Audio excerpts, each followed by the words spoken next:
everybody. Happy Good Monday to y'all in this beautiful month of March. We are coming to you live from the beautiful city of New Orleans and the beautiful state of Louisiana at the United Public Radio Network at 107.7 FM and the UFO Paranormal Radio Network at 107.5 FM. We 107.7. Yeah, 107.7. Sorry. I'm having somebody I really wanted to come on the show is here, and I'm like, I want to thank our sponsor, Carnation. We love you. You are the best. Our whole network loves you. No kidding. And we're just going to get straight to it. Preston, I'm going to hand over to you as quickly as possible. Thank you, Dolly. Love you too. Thank you, everyone, for joining us tonight on a very special, wait for it, number 100 episode of The Light Gate. Can you believe it? Episode 100. How cool is that? We finally made it. It's a milestone. Pretty excited about it. Thanks for joining us. We love you guys. It's going to be a fun Monday. I'm really excited about tonight's guest for a couple of reasons. So we'll get to that in just a second. But yeah, I'm your host, co-host, Preston Dennett, and lovely co-host, Dolly Saffron.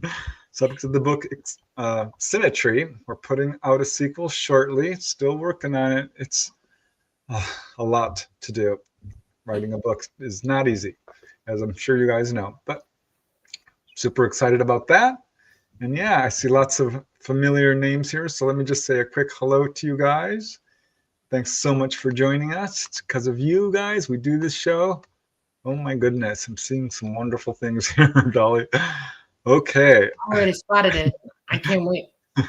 Hello, Teresa. Thanks for joining us. Randy of the Redwoods. My notifications are on, but I never got one. I just happened to be browsing. Oh, that's fantastic. Why that happens. Glad you're here.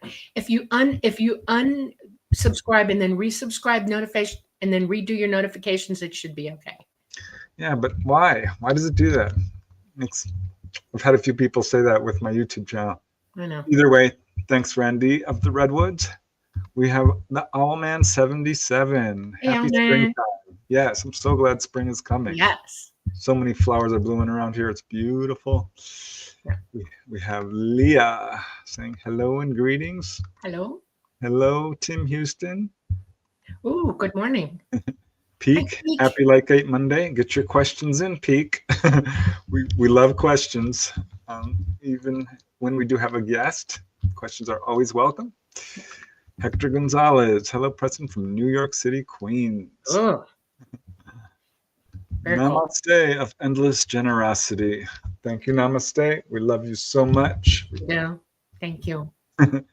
You are adorable and kind and giving, and just can't say enough good things about you. Namaste has been with us from literally the beginning at almost all 100 episodes, and it is unbelievable. I know there are a bunch of you out there. Namaste is kind of at the top of them, and we had another one coming up you're going to talk about, and I'm going to gush. Go ahead. We have Louise, greetings from New Jersey and other Earthlings. I love you, Louise. Jay Kirshenman saying hi from Virginia. Michael Kennedy bringing the popcorn as always. Thanks to Kylie for me. Love you guys. Arvo. Oh, Jay, firing up my carnation dispenser. Thank you. Oh my goodness, Louise. That's what I mean. I'm gushing. Oh my heaven. Thank you so much. You are the best. You are absolutely the best. Thank you so much. Louise is quite the person in our lives. I know all about her experience. We talked to her face to face on another podcast. Yes, we have. It's awesome. Yeah. So, yeah. Thank you, Louise.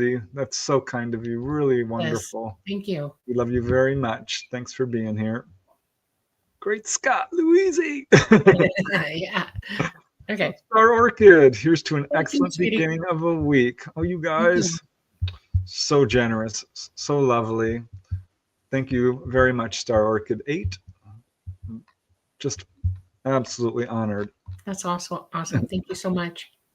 Dana Matthews. Hi, Good evening, Dana. everyone. Wow, Louise, you are so kind. Yes. She is. My She's goodness. Awesome. Yep. We must have been really good in a past life, Dolly. Just saying. Olivia, blessings, love and light. Oh, Thank you. Hope you're having a great night, President Dolly and chat. So nice of you.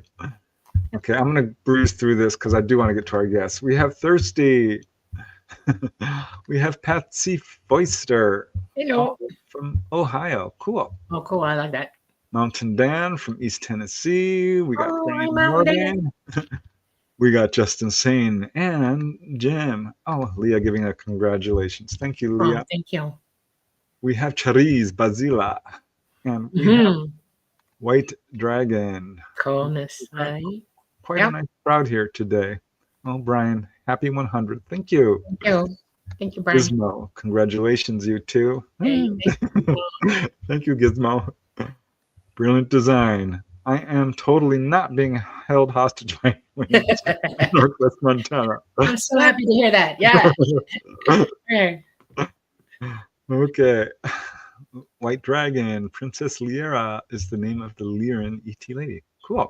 Cool. Carol Kai Chen. Hello. Can't wait for the second book. I know. I'm working on it. Olivia, congratulations on 100. We have Chris. Team. Okay. Susan Alloway. Hi, Susan. Hope you're doing well. Did you get my message? I sent you a message on Messenger. You need to find it. Sue Mulligan, all the way from Dublin, Ireland. And we have Richard Minnick. We have quite a crowd here today. Yeah, very cool. Jim Houston and Ruth Kleiber. And hi, Ruth. Who else do we have? We have Poetic Poems. I love that. Yeah. Poetic Poems. So nice of you. Louise, you are so very welcome. Love you guys. Oh, we love you too. The Tonstar, hi from UK. We have Anastasia. Hello. Bambi, hi from Chile, Philly. Oh, cool. I love Philadelphia. Yeah. Okay, who else we have? We have Brilliant Design. Oh, Susan L.A., got your message. Will reply. Close. So close to 6 million views and 41. Oh, yeah, my YouTube channel just got 40,000 subscribers. So how cool is that? Yeah. All right, I'm going to get started now. I don't want to waste any more time. Sorry if I missed any of you guys. Hi, me, Mike. But I really do want to bring on our guest. So I am going to do that right now. Click on the banner first and pull up the bio. All right.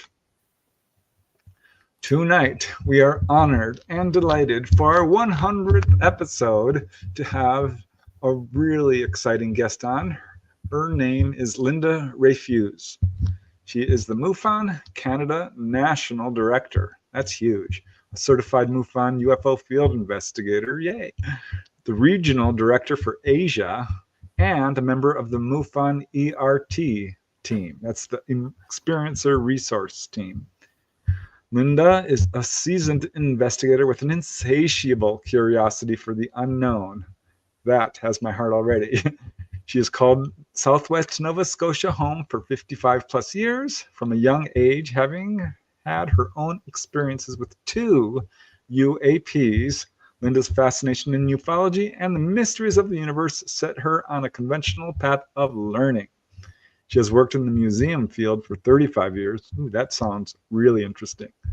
Her other passion being history, and has recently retired from her work after managing a year-round county museum along with the seasonal Nova Scotia Museum site for the past 30 years. Nova Scotia has a very famous UFO incident. We'll probably bring that up at some point. In 2024, Linda accepted the position of MUFON Canada's National Director. Moreover, for those interested in the UFO UAP subject, she strongly encourages everyone, and I'm going to second this, encourages everyone to consider becoming a MUFON Canada member and or field investigator. She's one of the organizers for the upcoming 2025 Shag Harbor UFO Expo, upcoming on October 3rd through 5th, 2025. And you heard it here first. Dolly and I are scheduled to be speakers there. Yep. Super duper excited about that. So on that note, let's bring the lovely Linda Rafuse in. Hello. Welcome. So Hi, glad you darling. made It's it. Husband. I'm so excited about this. You have no idea. Well, very- I'm just honored to be part of your 100th show. I didn't realize it was the 100th, but that was big for me. Thank you. You're Hey, the welcome. honor is ours, believe me. I'm Absolutely. really excited to talk to you because it's not often I get to speak to a fellow MUFON field investigator who knows what it's like to take the test and go through all of, but what it's like to talk to people and Yeah, vet their story and do all the legwork that goes involved in investigation. yeah. It's not as easy as people might think. Some are, some aren't. Yeah. Yeah. All right. Well, I warned you before the show started. How I like to start is asking everyone about their childhood a little bit. Yeah. Were you Yeah. a believer? What brought you into this field? How, what events led you? Well, I already read a little bit in your bio about how Mhm. this happened. Mhm. What brought you to where you are today? Well, I don't. I'm just wondering where to start. My UFO experience wasn't until I was in grade 5, and so before that, I don't know really how much I used to think about UFOs or even really know, or UAPs, or even really know a lot about them. But we lived in Toronto at the time, just outside of Toronto. And it was in 1966, and I was a grade 5 student at Kingsview Elementary School, which is still a school today. And we were out on lunch hour. Sometimes I have a job trying to remember things for, like, was it recess? Or because some of this I didn't even think about until years later. Was it recess or was it lunch hour? Because kids all play the same, no matter what time of day it was. But it was grade 5, 1966, and we were in the back playground at the school. The elementary school was kindergarten up to grade 6. And the smaller grades had their own playground in the front of the school, and we older kids had the back playground. Hmm. And myself and it was quite a big school. Myself and 2 other classmates were standing in kind of like a little huddle and just having a discussion, and all the playground is full of kids. And the playground that we were on would have been grade 4, 5, and 6. The younger ones were in the front. And so the 3 of us, myself and my 2 classmates, Patricia and Janet, I still remember them well. And we were just standing there talking. And all of a sudden, then, like, the 3 of us were facing each other, kind of like in a triangle. And then, I don't know, for some reason, everything got quiet just between the 3 of us. And the 3 of us, for some reason, looked up. We just looked up. And there were two metallic craft hovering over our heads, 2 circular, dark gray, hovering over our heads, and they weren't very high in the sky. I would say they were maybe, I'm not really a good judgment on measurement, but I'll say maybe 50 to 75 feet above our head. It didn't seem like they were. I can still see them in my head as clear as day. And the thing that I noticed the most about it, the 2 of them were, one was a little bit higher. They were side by side, but one was a little bit higher than the other. And they were round, and they were dark gray, and they were your typical. I've seen so many of them over the years because I've been looking for them. So every time I see one or a picture, I'm looking for what I saw that day. They were perfectly round, like a sphere? Perfectly round. But what I still remember seeing on the bottom, they had an inner circle. and the inner circle, it was almost like it was almost like fan blades, and it was just spinning profusely, both of them at the same time. And that's what I remember seeing, were the bottoms, these inner circles of the craft, and these spinning like a fan blade, but like a fine fan blade, fine fan blade. Say that 3 times. So the three of us have looked up, we're looking up, and then and we see them, and then we look back down at each other. This is what I can remember. We look back down at each other. We don't say anything. There's nothing. We're not going, oh my God, what's that? Like, nothing is said. There's no emotion. We just look down at each other. And then we happen to look up one more time, if I remember, and we see them going off. And they go off to where I'm standing. They go off to my right, and they go off, and then boom, they're gone. And I don't mean boom, it's just they're gone in an instant. Yep. And then the school bell rang, and we just, like kids, line up to go back into the school and back to class. So it wasn't until some years later, I never forgot it, but I never talked about it. And when I would think about it as I got older is when I thought more about it, when I got much older. And then I just started asking questions like, why didn't we react to what we were seeing in the sky? Why didn't we react to each other? Why didn't we speak?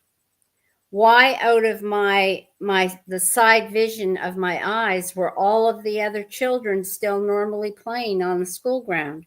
Why weren't the other kids going, oh, look what's up in the sky? What is that? Or someone go get the teacher. Someone bring the teacher out. There's something up there. What is it? Like, nothing changed. And so I kept questioning, like, why that was just not normal. And then when we went back, you're muted, Dolly. When we went back into the classroom, before that, we never even mentioned it. Did you hear them at all? Did you hear a sound at all? Me? Yeah, when they were up above your head, did you hear anything? Oh, no, there was nothing. Absolutely nothing. Okay, and when you say fan blade, like it had a middle and there were blades and you could see the blades going around? Yep, it was a circular. And when I say blades, it was like up and down blades. Okay, they were teeth, not yes. blades. They were like teeth. And so but around the rim as teeth, and you saw them whirling? No, it was like a circle, and inside were blades up and down. Like that's why, because the way it was spinning, it spun like a fan, but the blades were up and down where a fan kind That's what I wanted to clarify. I'm sorry. What you were looking at. Okay, go ahead. Keep going. So the questions years later that I just wondered, that just didn't seem normal. And thinking, well, even when we went back into the classroom, because the two girls that were with me, we were classmates. And so when the three of us went back into the classroom, we just went to our seats and we never spoke. We never said, teacher. I remember our teacher, Mr. Blackmore, never said, Mr. Blackmore, you should have saw what was out there in the schoolyard. Nothing. And then we didn't live that far from home. We didn't live, the distance between the school and the house wasn't that far. And I remember even like walking home that day. And when I got home, I didn't even tell my parents. And I thought years later, why didn't I even tell mom and dad about it? Like, it was just like we saw it and then something was gone. But the odd thing I thought about, that it's almost like some things would come later on to another question. And one of the things that came later on is I don't have any recollection of grade 6. And grade 6 is in that school. And I can't go beyond, in memory, I can't go beyond grade 5, but yet I can start in grade 7. That's And weird. so I can remember all of my classes and school teachers from grade primary to grade 12, but I have no recollection of grade 6. Yeah. And because that school is still there, I've even thought, maybe I'll just write to the school and say, can I get school records for grade 6 when I was there? Because I just have no recollection. I can't picture a teacher. I can't picture a classroom, but yet I can still walk through that whole school in my mind, but I can't picture where the grade 6 class was. How close to you were they? How many feet up do you think they were? Well, You said a couple hundred feet, like. no, I would say it was no more than 50 to 75 feet. They were close. They were pretty close to us. You realize that close enough. I could see the spaces in between the fans. That's why I'm asking you, because you wouldn't be able to see that otherwise. It had to be really low. Yeah. I have so many questions. Now, wait, let me ask you a question. Have you ever had an MRI? Sorry? Have you ever been in an MRI? Magnetic resonance imaging tube. Okay. Look up the science for this. Okay. People who come in contact with MRIs, and they're very powerful. Okay. And they're in there for an extended period of time, often come out with memory issues. They don't remember how long they were in there, and they will develop amnesia a few days out or even a whole year out, because that kind of electromagnetic radiation on your physical mind can play havoc with your memory. Big time. And maybe this is what causes missing time when people. Yes, it is. That's exactly what it is. And some people regain it and some people don't. And you can lose a year of your life. Now, if it's only school that you don't remember, that's serious. Okay. Because that means you're being influenced only for that. Okay. And they're able to do that. They're able to direct, because they understand the human body, the physique and everything. They can pinpoint where your memories are going to be for a certain time period or whatever, and let you experience that electromagnetic radiation like an MRI to wipe your memory. I'm surprised it came that low to y'all, and there was only 3 of you and nobody else said a word, right? That's interesting. It's not unusual with schoolyard encounters. I've got others. When I think about, like, I can still picture the 3 of us standing there. Yeah. And when I see like my side vision, I can still see kids playing back and forth, like kids play and or running back and they forth. can selectively pinpoint parts of your brain that they know, because it's short-term memory going into your hippocampus. Okay. And they can just go and give you a time period where, they give you enough, let you have enough dose of it, where it will wipe. It's like derazzing something. Okay. Well, your brain is electromagnetic itself, and it's conscious, and it's like a disc, a memory disc. You can put a magnet on it and derazz it. In other words, all that information will wipe, and they're good at pinpointing what they want to wipe. And for them to come that close, I think that's interesting. Why? Have you ever tried to contact those 2 people ever since it happened? That would have been my next. I have been looking for those 2 girls, and I won't say I can't. I haven't found them yet. Okay. Their names were Patricia McDonald and Janet Wilson. And I still have my grade 5. Oh, actually. Wow. I still have, school pictures, right? I carry this close because this is how much I think about this. It's a little ratty, but I still have our school picture. Oh, wow. From grade 5. Do you know which one is you? I'm working in reverse here. That's me right there. Okay. There's Patricia. Mm-hmm. She was one of them. And Janet. I'm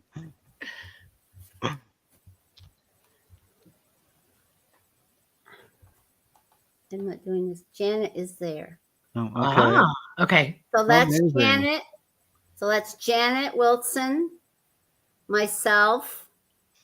I was Linda Womble then, and then Patricia McDonald. It was those three. It was the three of us there, and when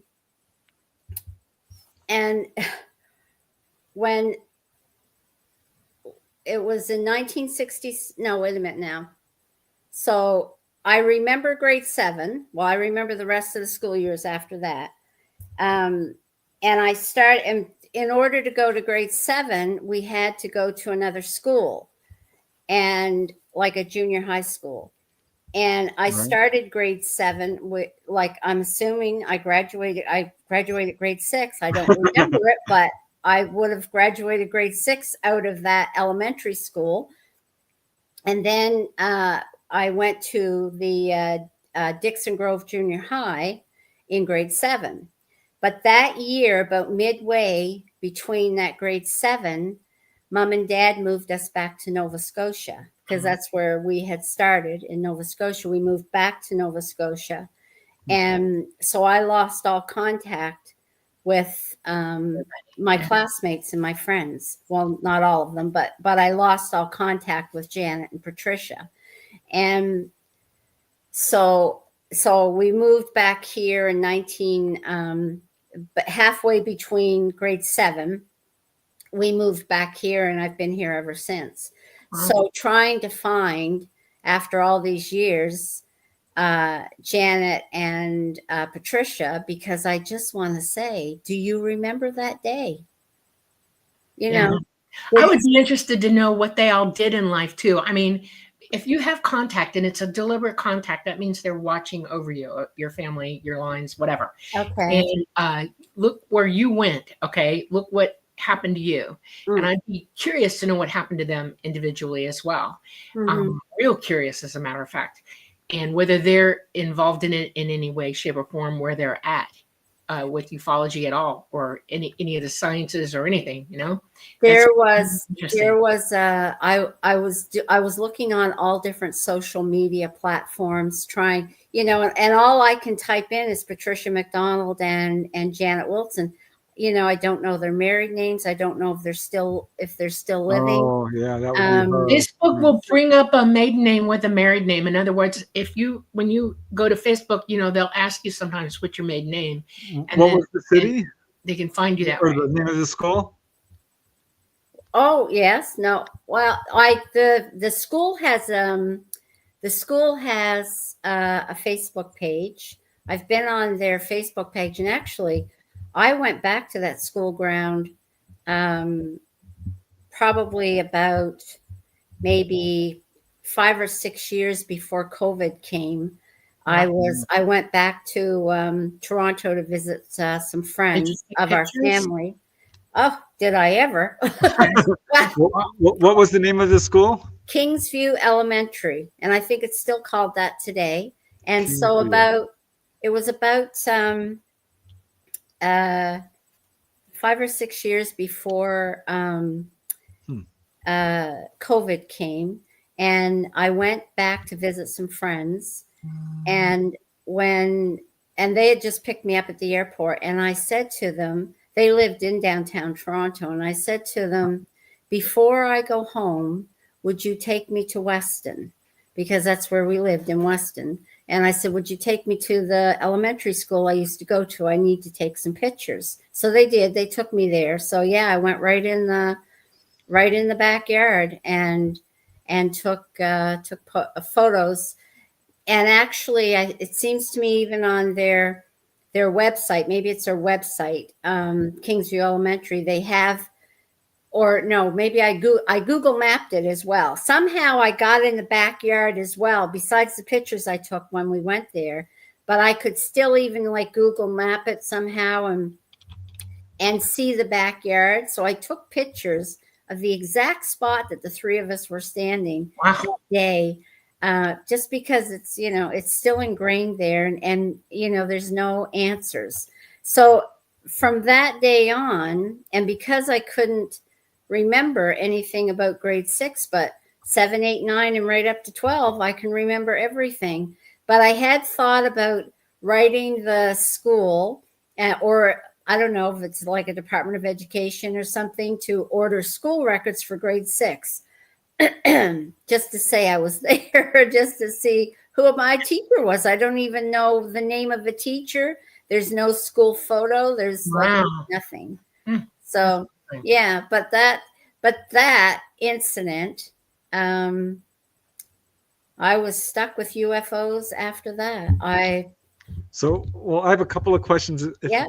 So 1966, you're pretty sure that was the year? Do you know what month?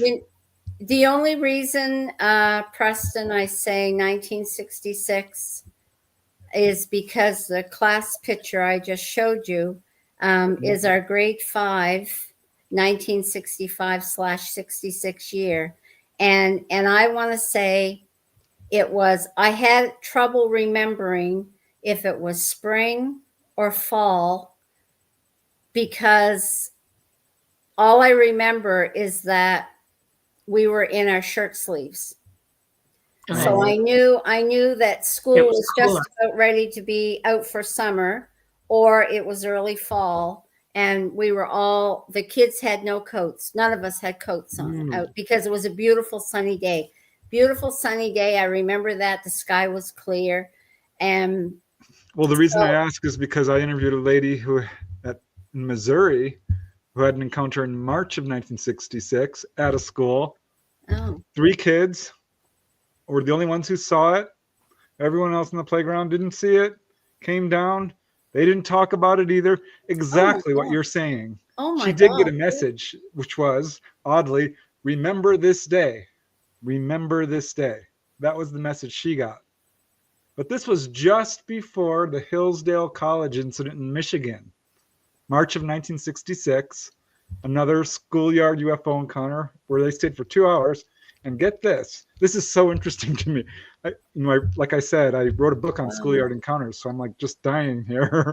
Wow. The Hillsdale, Michigan college incident, they stayed for 2 hours, by the way. The UFOs actually landed next to the school.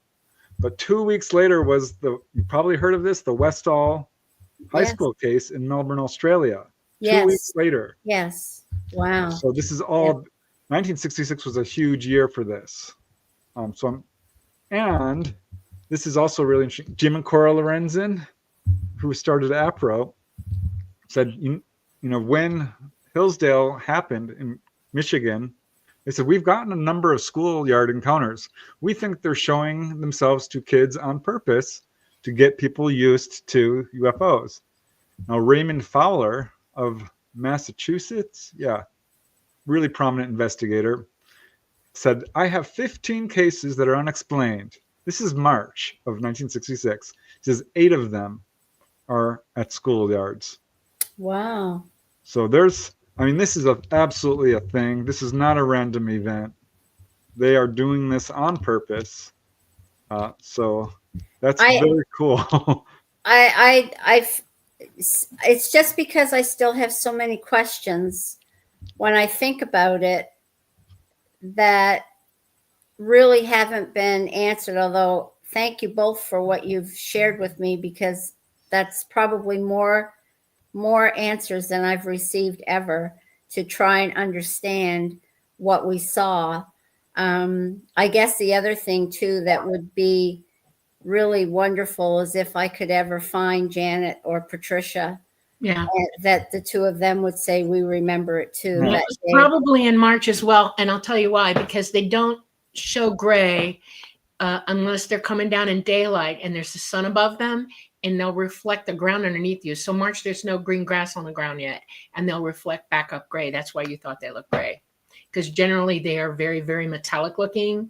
Like you can see your face in like a mirror on them, like chrome, but they will reflect the ground as they come down in the daytime. With the sun over your head, they'll reflect back up at gray. Whatever color the ground is, it'll reflect on them that way.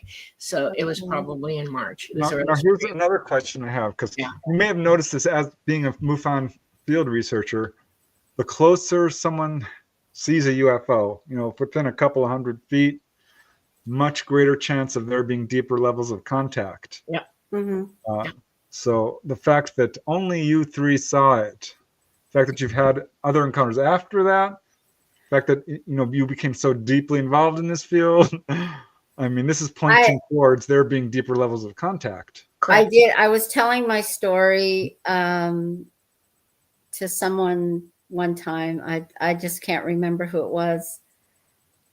And when I said, I don't understand why we were the only ones. I don't understand why we didn't say anything. And the person said to me, maybe they were bringing you back.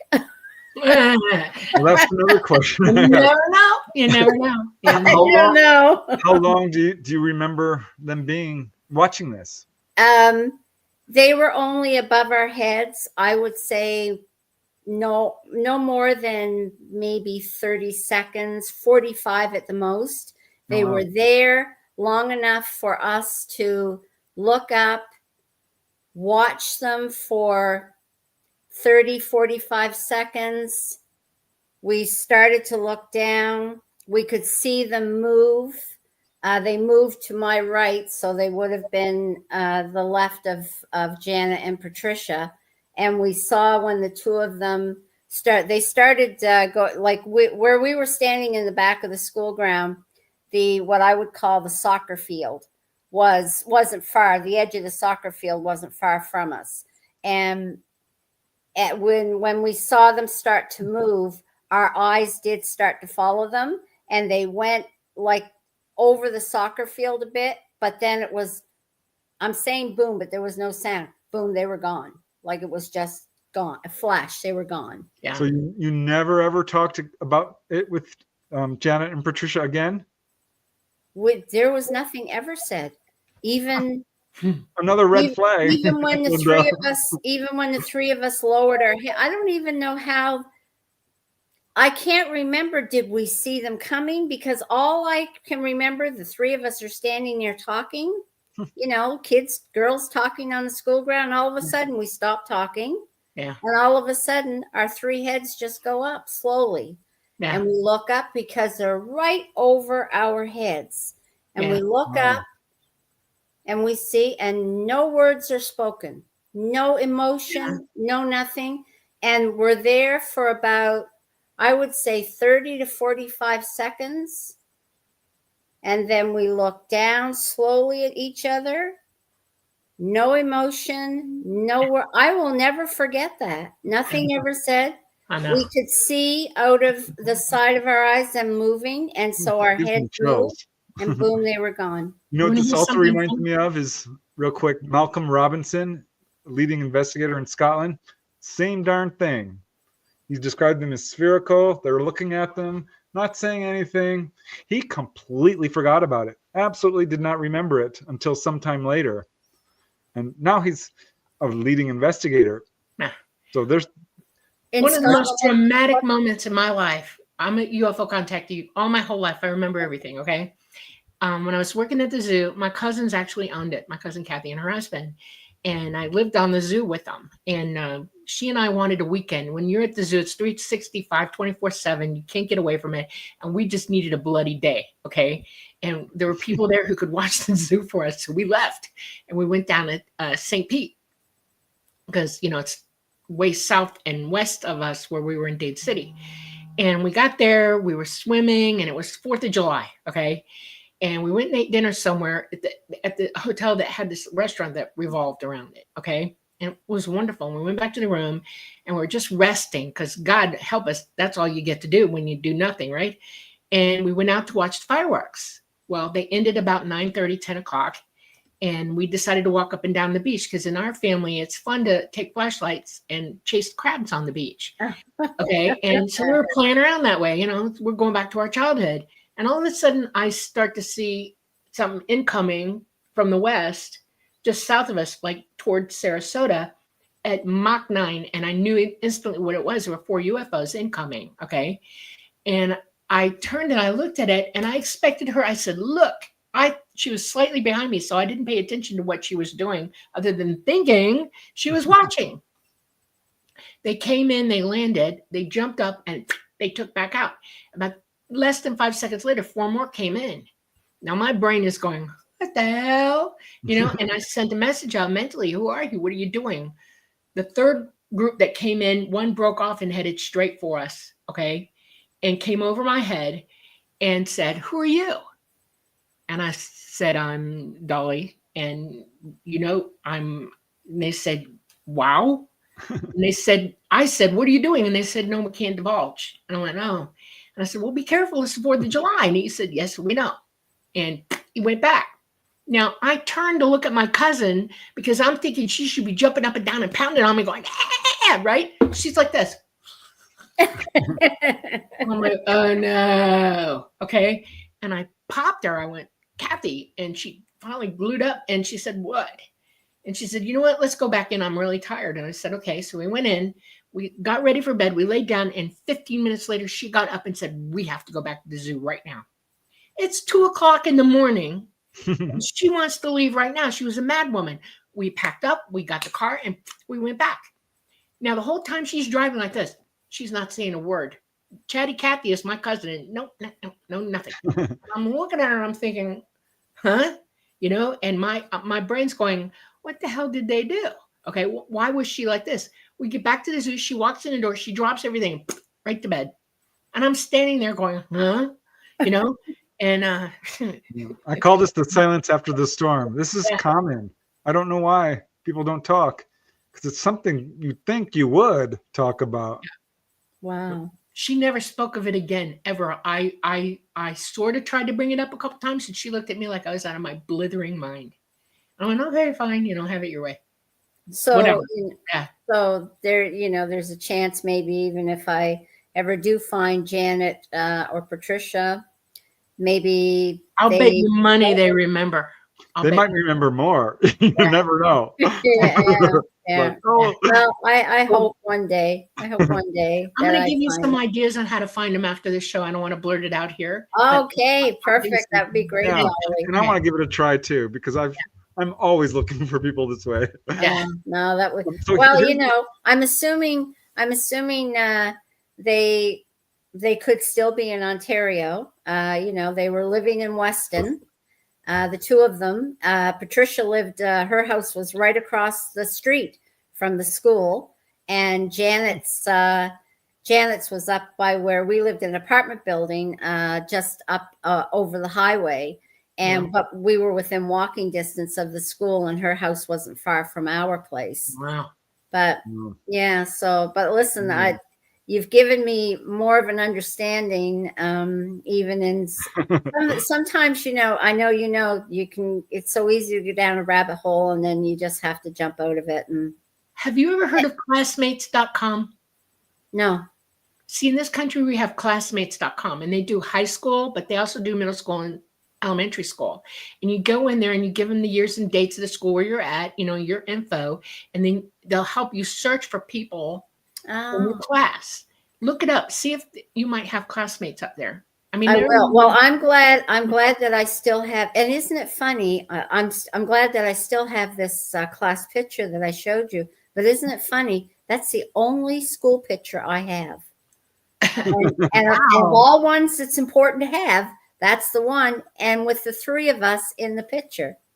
Wow. So here's another question I have.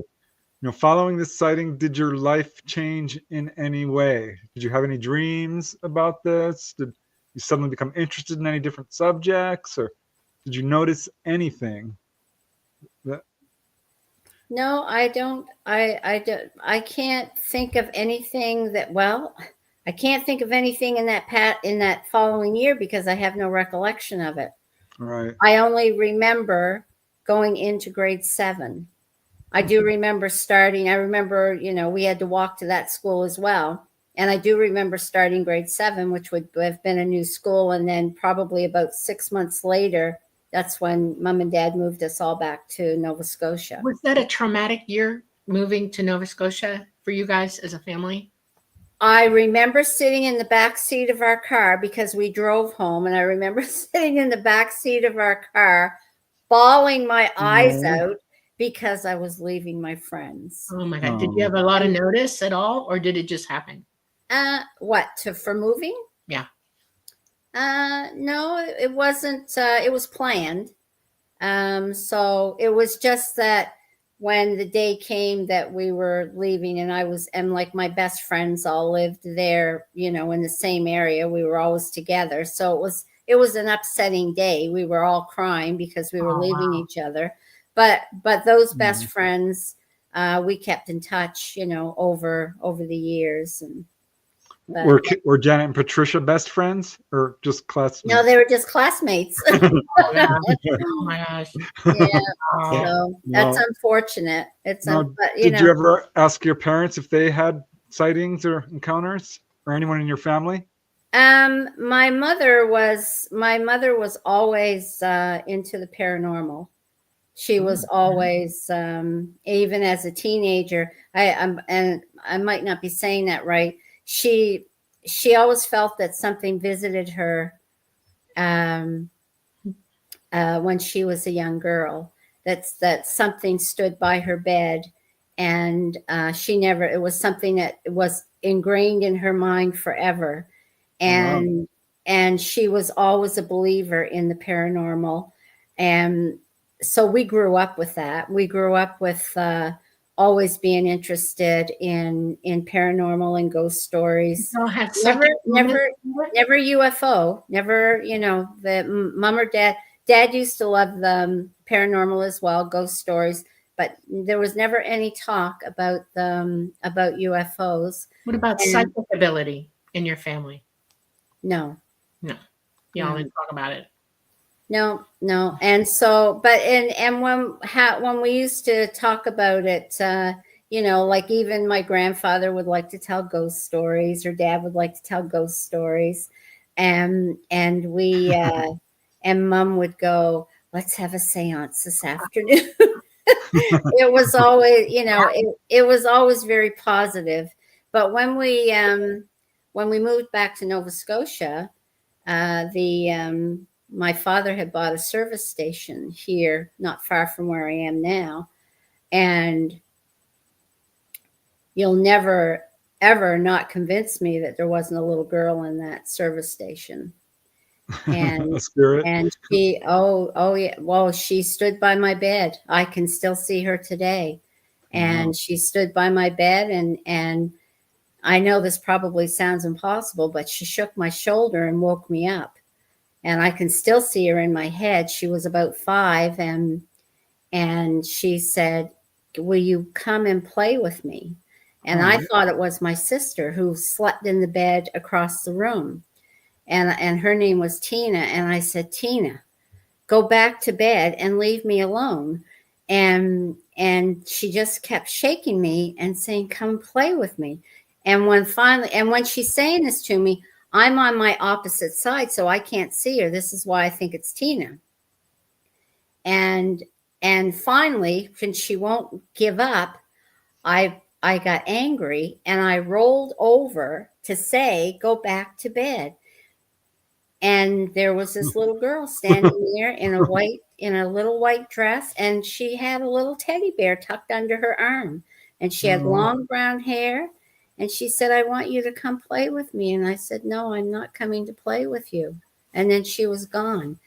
And after that, we would hear my whole family after that. It wasn't just me. The whole family after that, we knew she was there. We'd hear her laughing. My father would say, "She's tickling my feet in the middle of the night." Or one of us would feel our bed shaking, like someone was standing at the foot of the bed, shaking the bed. But it was never anything that we were afraid of. We were like darn little teenagers when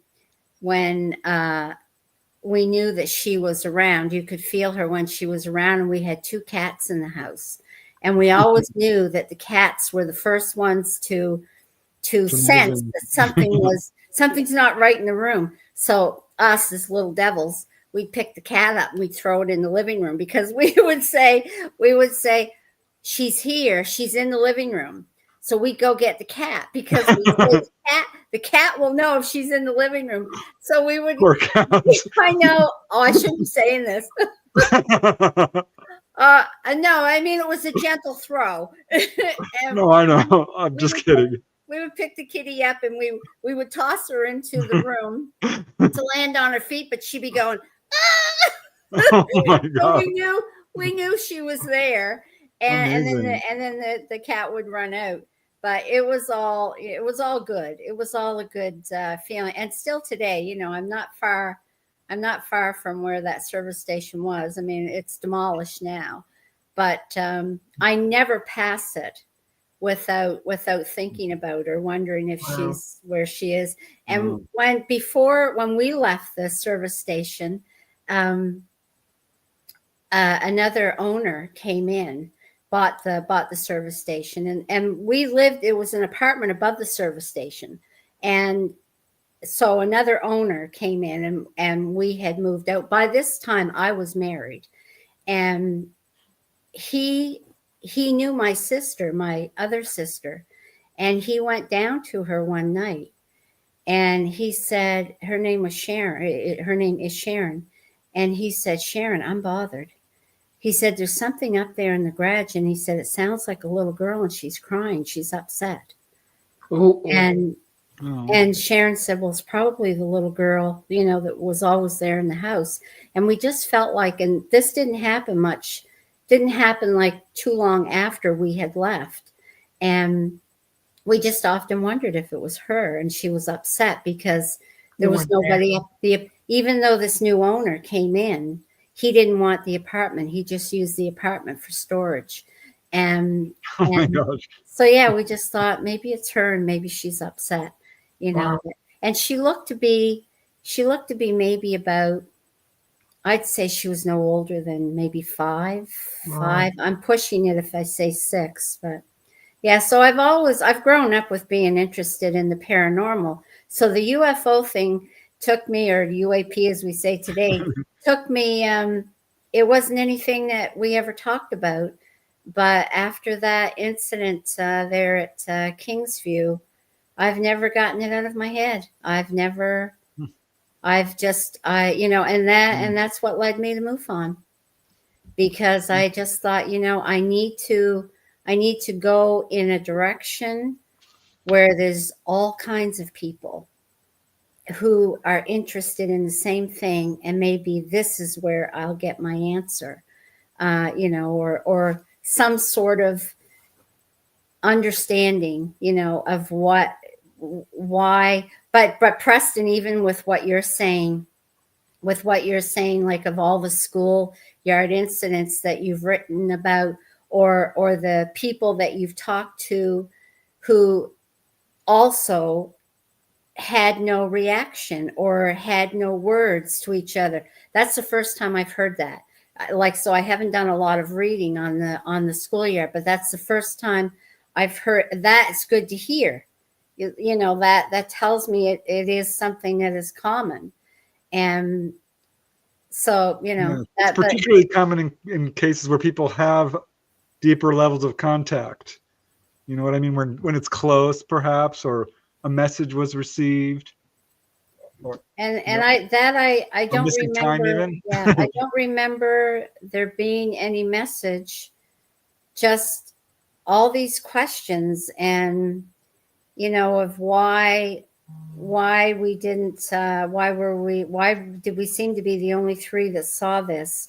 Or, you know, did other kids experience the same thing? And maybe they have the same questions I have. I just feel like I just see kids running all around the school ground like we normally did, you know, during a recess or a lunch hour. And, you know, why don't I remember anything of the following school year or even the rest of the year? But yeah, so that led me to MUFON.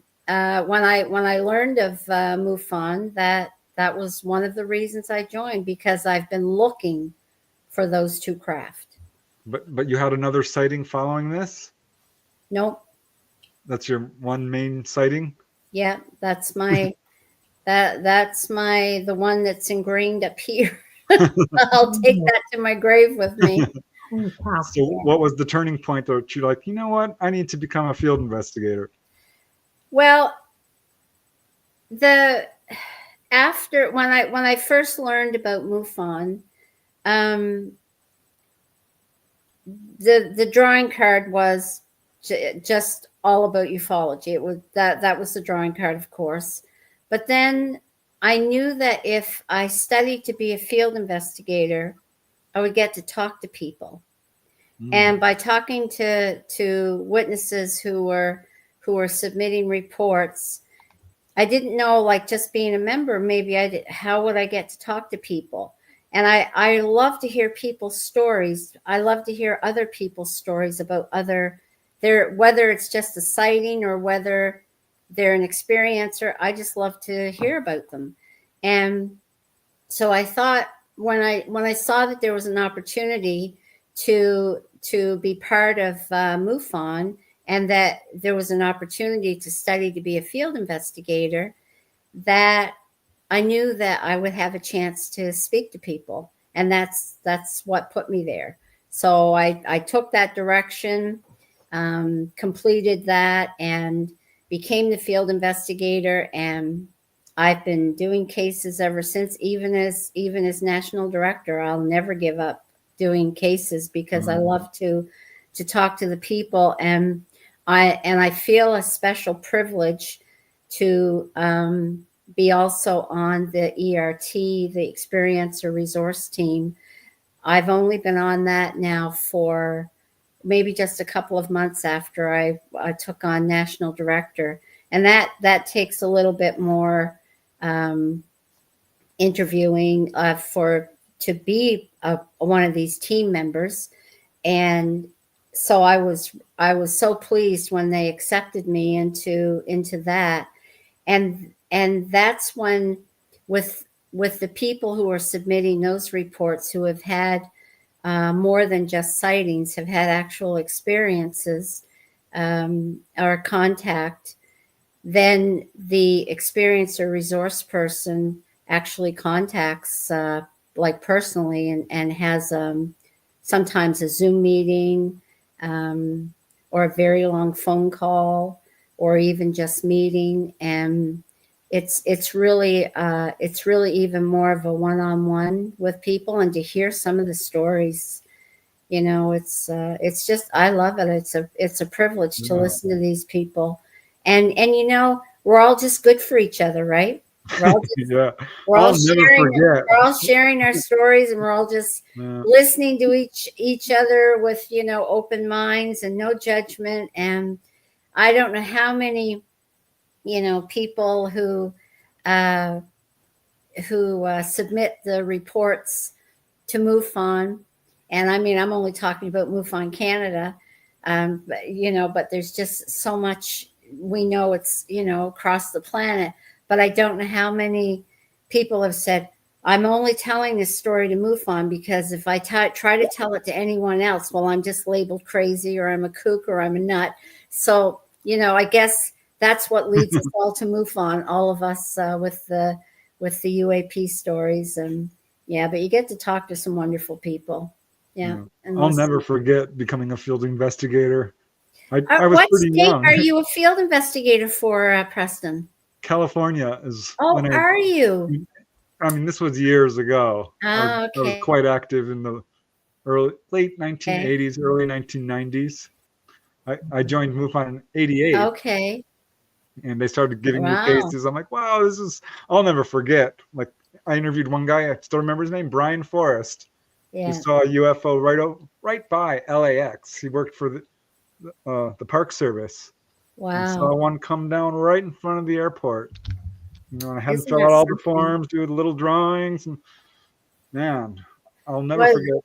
And you get to see some great photos and some great video and great drawings. I find too that now, with there being a lot more of the UAP issue in the news and the media, I find that more reports are coming into MUFON Canada, that are older cases, like back in the 70s, back in the 80s. I find that, and those are good to see, because those are, to me, I think those are stories like mine that, you don't, back then you didn't share them a lot with, with people, but now, people are going, hey, I can tell my story now. So That's a note I'll, I would give to anybody. Just because your incident happened in the past doesn't mean it's not valuable. right, You know what I exactly. mean?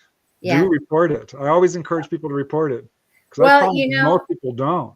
that and Preston, it's funny you say that. Like we all have, as field investigators, we all have like our introduction letters that when we try to make first contact with the witness who submits the report, we do up our own introduction letter to say who we are and why we're contacting them to talk about the report that they submitted.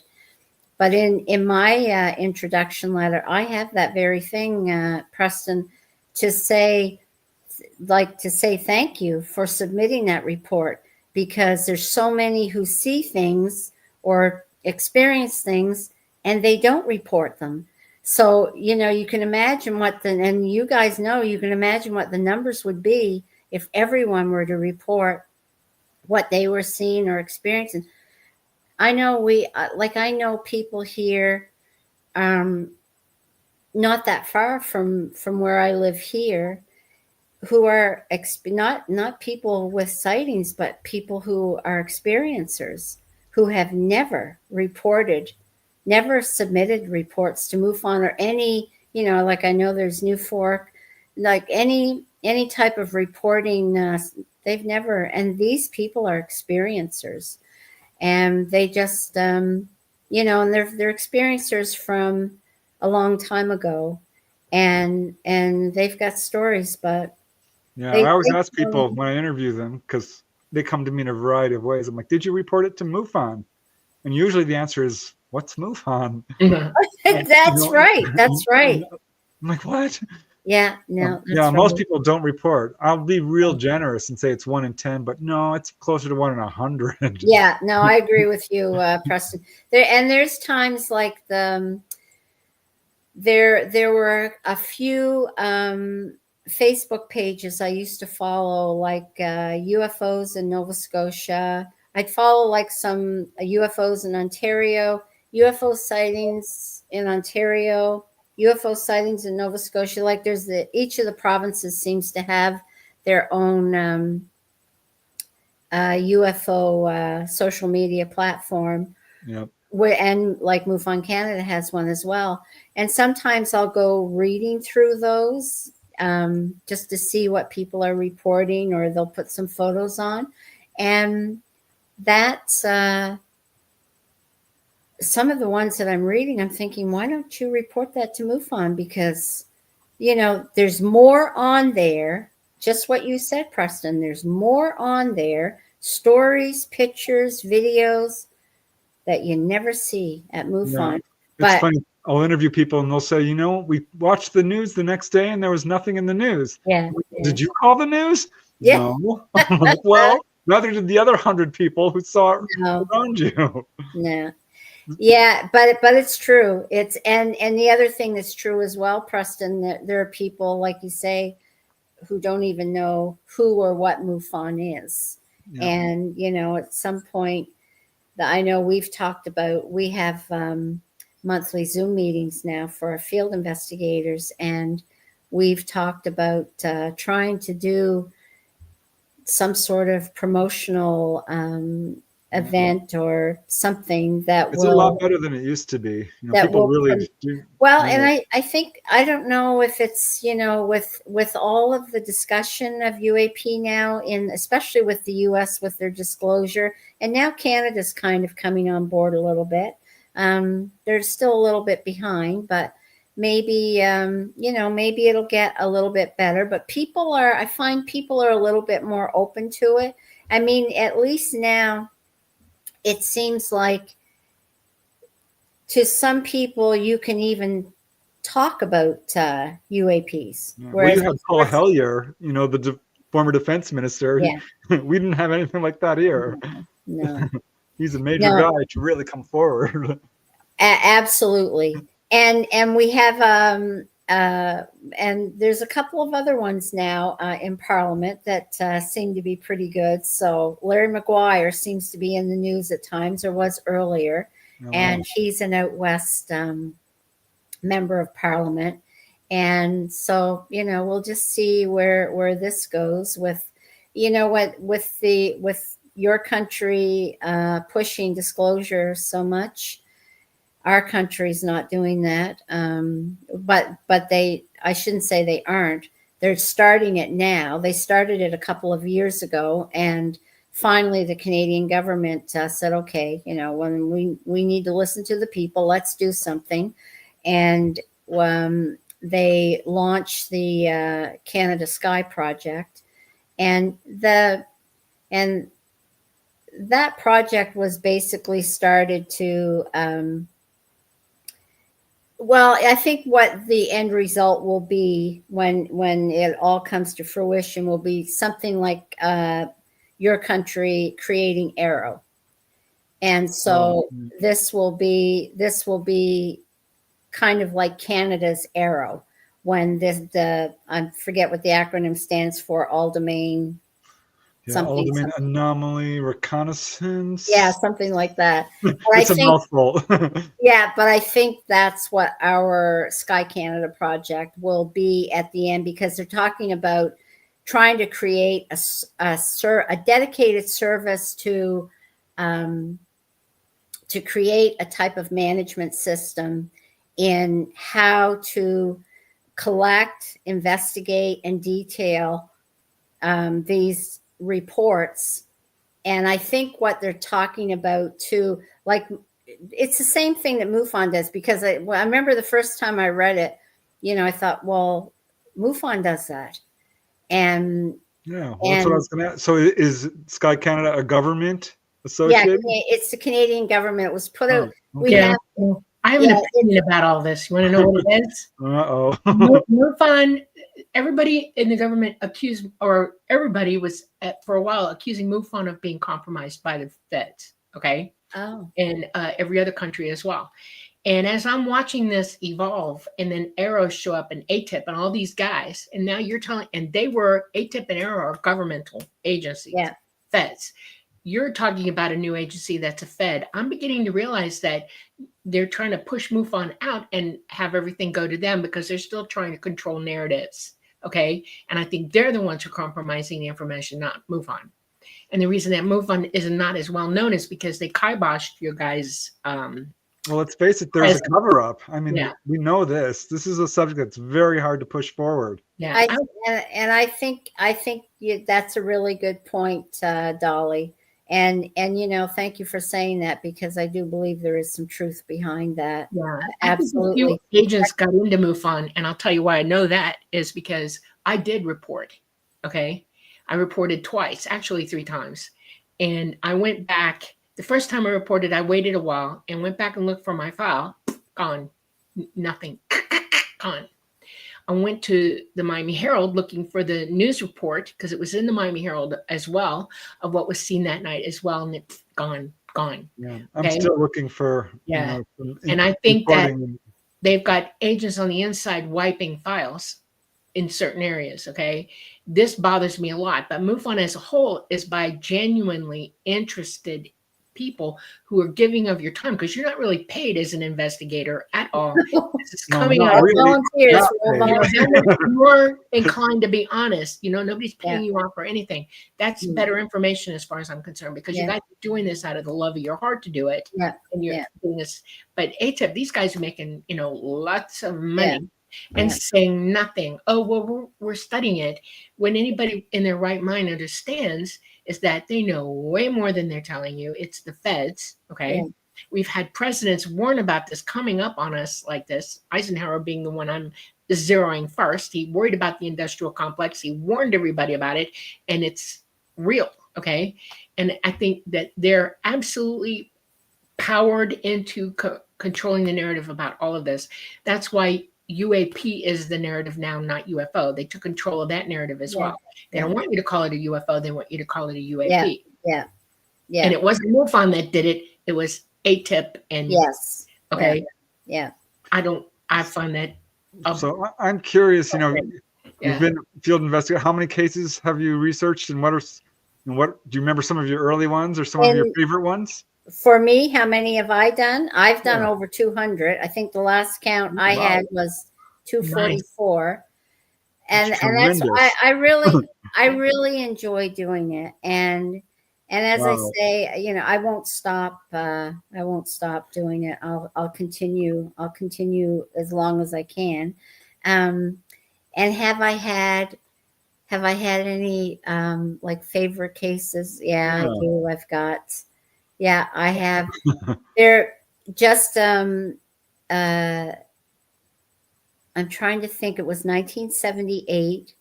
The lady, these were two cases that I did that stick in my mind.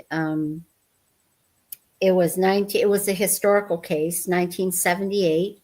And actually, I think it was August the 1st, 1978. And she was in Richmond, BC, on the Fraser River. And they were teenagers. It was a group of teenagers.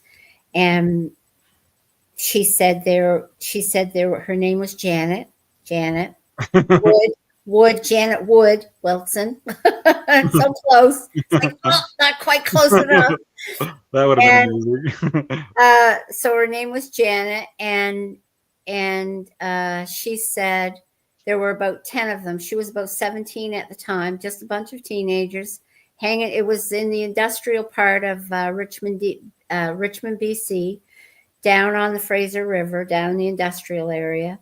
They were all down there in their cars, about 10 of them, you know, a couple of cars, but about 10 teenagers. And she said they could see this thing coming down the river. It was about 11 o'clock at night. They could see this thing coming down the river, but they thought it was a tugboat because of the area that they were in, and it was headed towards the tunnel. And I didn't ask her what the tunnel was, but it sounded like a bridge that went across, and there was a tunnel underneath of it. And so they thought they saw a tugboat coming down the river. So one of the kids jumped back in the car and shone his headlights on it. And when he shone the headlights on it, it started to rise out of the water very slowly. And it wasn't, well, of course, it wasn't a tugboat. She said it was a black triangle. And it was a triangle that slowly raised out of the water up.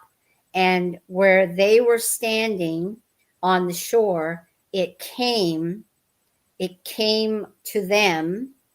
And as it approached them and stopped overhead of them, it shone a beam of light down over them. And some of the kids got scared and they jumped back in their cars to hide, like down around their seats. But some didn't. They just stood in awe and amazement looking at it. And she said when it shot, he shone the headlights on it, but she said the craft knew exactly where we were. She said it was like they didn't have, because some of us weren't in the vehicles, but she said it was just like they knew exactly where we were. They knew the spot, exactly where to come, and they put the headlights, the beam of light down on us. And she said she stayed out of the car. She said when I looked up, she was describing what she said she could see almost frosted window type windows on the bottom, and there were lights in the corner. I think there were red lights in the corner, and then this white light that came from the center of the beam. And she said it shot the beam of light down on them, and then it went out. And then it started to hover slowly away. And a couple of the kids jumped in their cars because they were going to follow it. But as soon as they started to follow it, it just boom, it was gone. And so that, I was intrigued by that story. I thought that was, when I was reading it, I kept in touch with her for a while because I told her, I said, when I was reading it, I felt like I was in a movie because I could just picture this thing rising out of the water, when you're thinking it's a tugboat coming down the river. I just thought, what a visual that must have been. That is odd for it to be so. Was it touching the water, they thought? Well, it must have been touching the water because they thought it was a tugboat. They thought it was a tugboat in the water Hovering coming just down the above the river. water. Yeah, you know you're describing a TR-3B, and they existed in 78. A TR-3B. It's a back-engineered UFO by our government. What is it, Dolly? A TR-3B. And they were flying in 1978. And were they? Wow. Yep. This would be good. In British Columbia, that doesn't surprise me. Okay. Well, and I may ask you about that at a later date, Dolly, because the Bob Spearing had asked me if I would write that article up because I think it's just such a great story. If I would write it up for the MUFON Journal, and I asked Janet if I could, and she said, "Of course you can." And I haven't done it yet, but I think Janet would be interested in hearing those kinds of things. The younger TR-3Bs, the ones way back then in 78, had the red in the corners, the 3 red lights, and then the white light in the middle. And now they have reversed that, and the white lights are in the corners, but there are different array type of white light in the corners and a big red light in the middle. They switched it around, and but they're matte black. I mean, matte black. And it's stealthy technology is what it is. She sent 3 drawings. Actually, a couple of the kids have since passed. But she sent 3 drawings. One was by a friend of hers of what it looked like, and kind of drew it on an angle as well, and then drew the underneath of it, and then drew it what it looked like as it was hovering away. And so that's the story that will always stick to me because I have that visual in my head of it rising out of the river. And the other one was in Caledon, Ontario. So many reports come in from Ontario. Ontario seems to be a real hot spot for I've interviewed a few people UAPs. from there, actually. Yeah. Pardon? I've interviewed a few people who had encounters in Ontario. Have you? It does. I mean, we have MUFON Canada has a report or a few reports coming in daily, and I'd say probably the biggest part of them are Ontario and BC. You get the odd one in Quebec. There'll be maybe 1 or 2 in Alberta, but Ontario's the hot spot. I'd say BC is number 2. And once in a while, we'll get some Nova Scotia cases, but not very much from Newfoundland. Why do you suppose Ontario, is there anything there that you might be? Well, it's funny you say that because I've asked myself that same question, and all I can think about are those 3 Great Lakes. Yeah. I think about your USOs, and I'm thinking, is it great?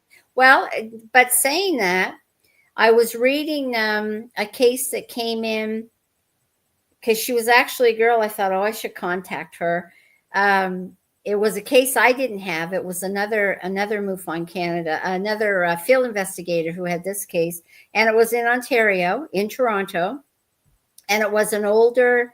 It was close to my sighting in 66, but I want to say hers was maybe, I think, 67.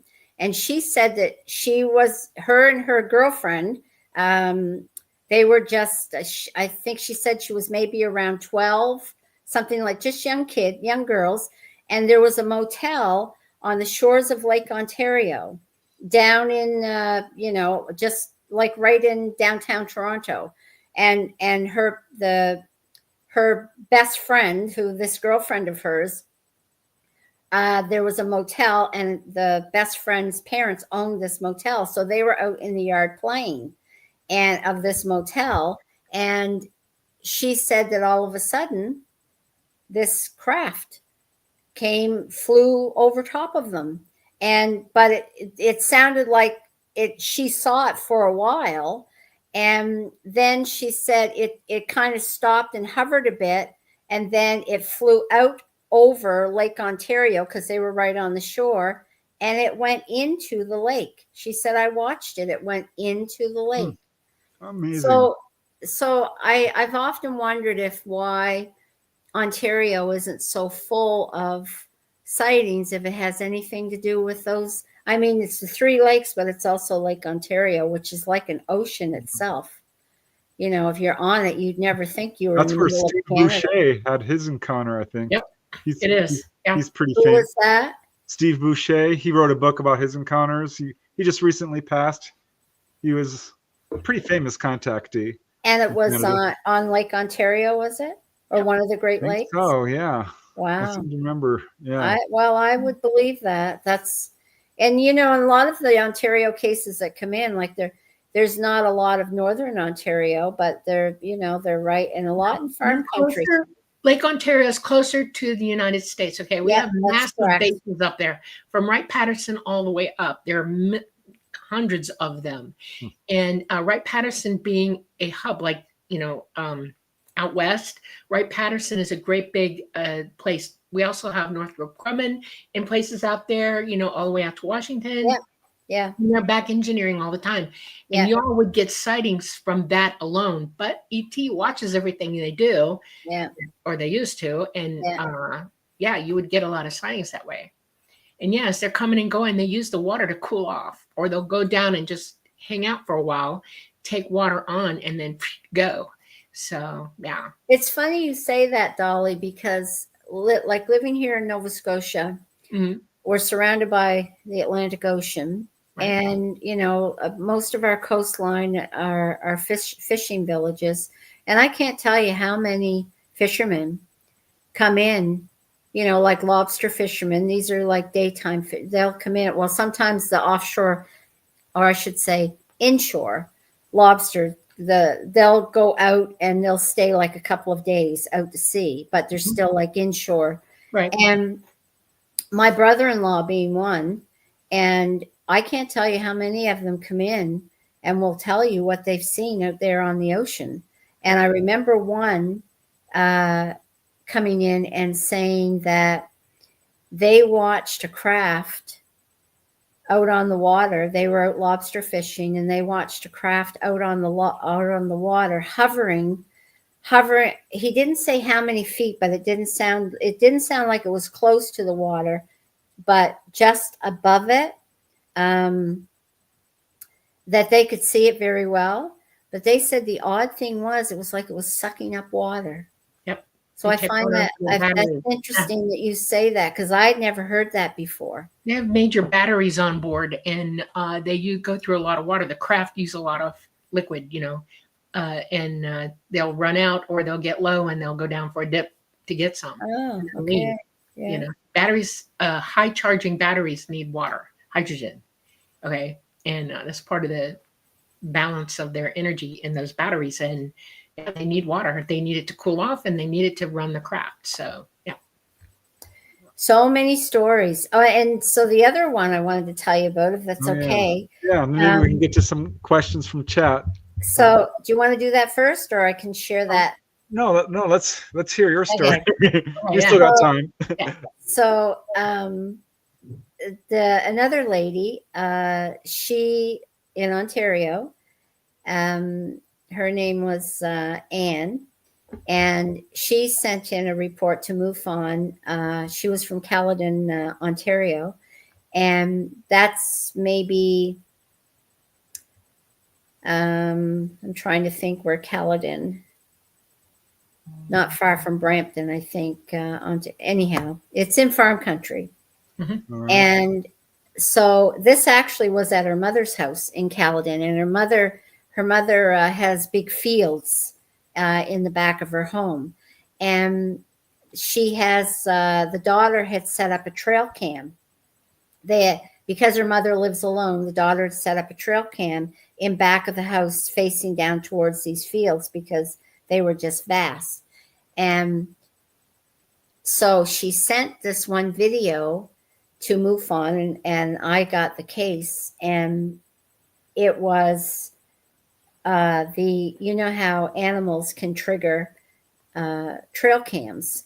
Mm-hmm. So this raccoon triggered this trail cam and turned it on. You could see the raccoon just walking around the ground. But within maybe, I don't know, within 10 seconds, these lights rise up from the ground, but you can see that it's further down the field, and these lights, and it's like nine lights in a row. They're almost like an arch, like if it was a circular craft, because this is like, I think she said around 3 o'clock in the morning when it was triggered. And so like if it was a round craft that you could see, it was like you could see it was encircled. Oh, I with see what you're lights. saying. There Yeah. were nine lights in a row, but you could see there was a little bit of an arch to it. And you could see it coming, raising off the field, and then it flew as it was just ascending very, like not high. It was very low and not a steep ascend. And it went right over the raccoons as it was, or the raccoon as it was ascending, went over the raccoon, and the raccoon didn't even, the raccoon just kept going about its business. It didn't float up in the sky into the. Well, and it's funny when I saw that, I wondered, okay, this is farm country. What's there? And it was all beef cattle and dairy cattle mostly, the big cattle farms, because you think about the cattle's being abducted or taken. But so Anne sent this video in because she couldn't explain it. Did you see the video?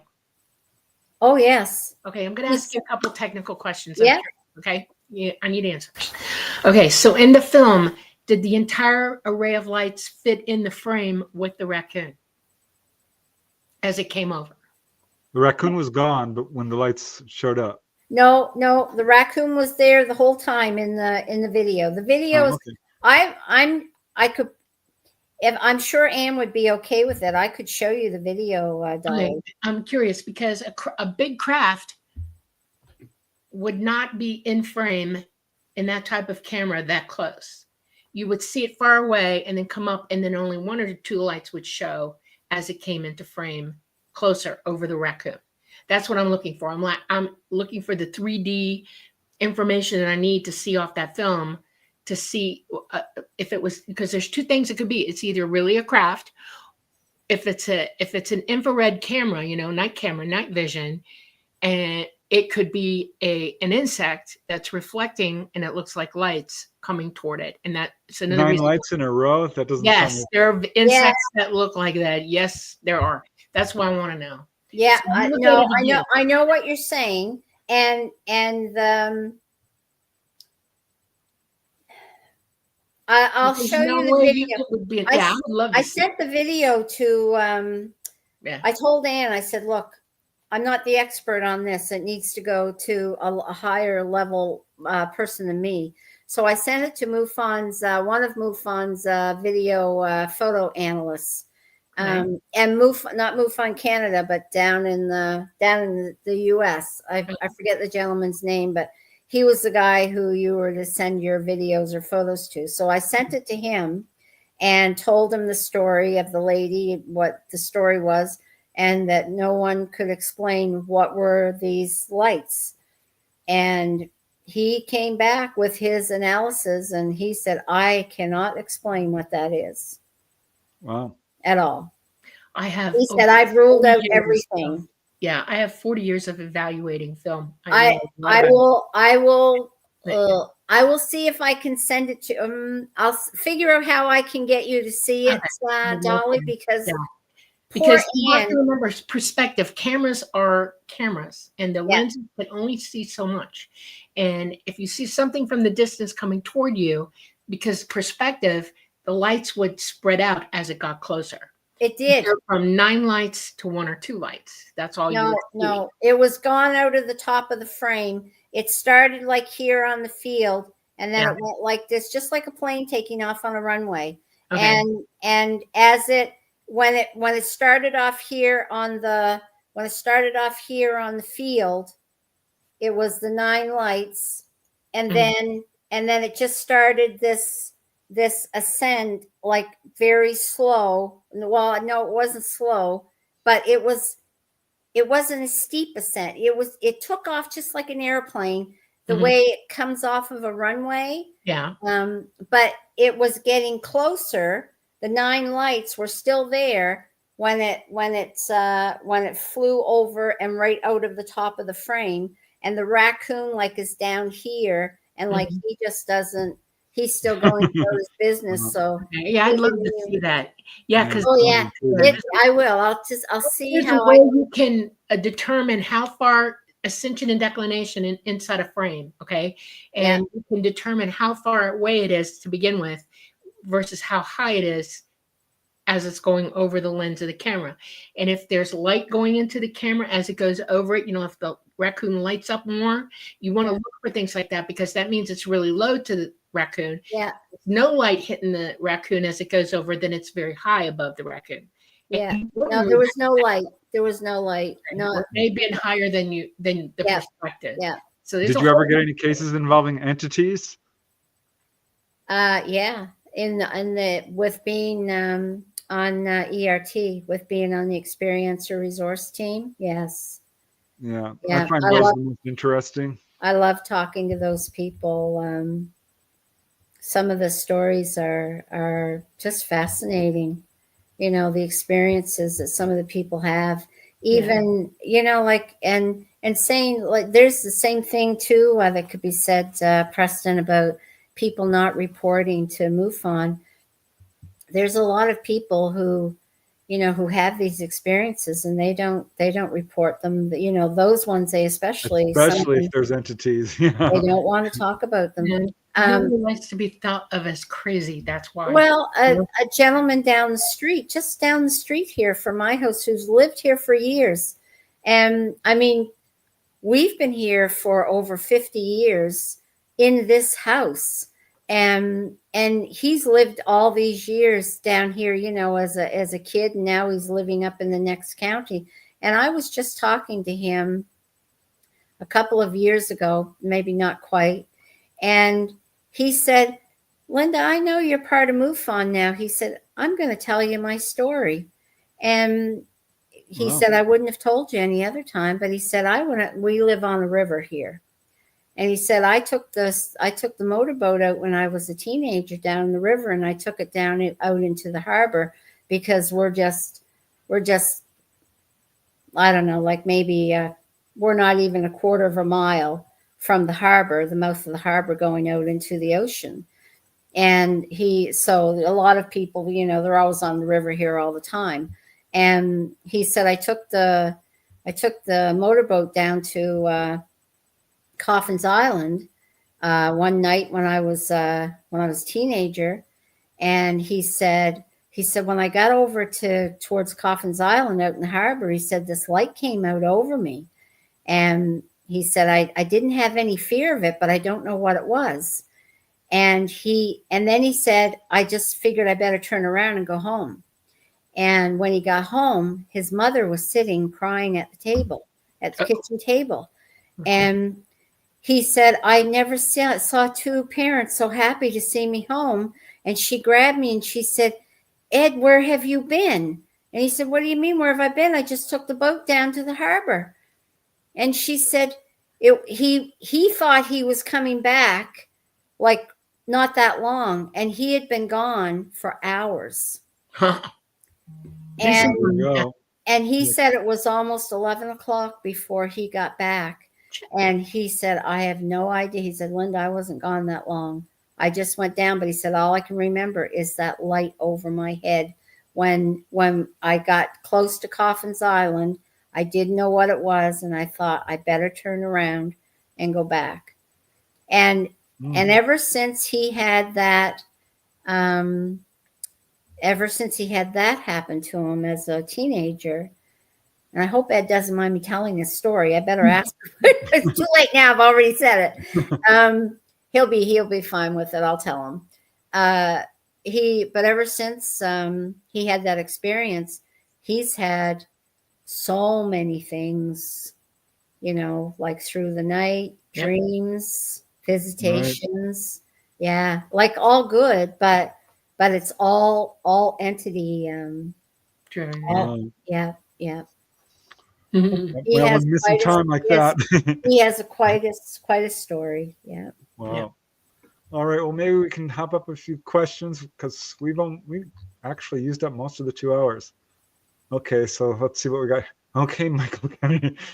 Michael keeps asking this question over and over again. We've addressed this. But maybe you have some information.